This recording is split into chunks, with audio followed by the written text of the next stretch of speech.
ആലപ്പുഴ ജില്ലയിലെ നീണ്ടകര എന്ന സ്ഥലമാണ്. ഇന്നത്തെ എൻ്റെ വീഡിയോ ഇതിനെക്കുറിച്ചാണ്.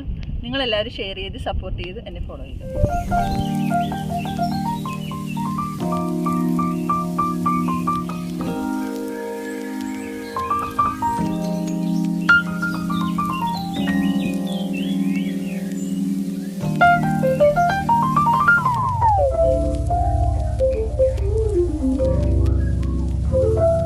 ഇന്നത്തെ വീഡിയോ ഇവിടെ കൊണ്ട് അവസാനിപ്പിക്കുകയാണ്. ഇനിയുള്ള വീഡിയോ ദിവസങ്ങളിൽ വരുന്നതാണ്.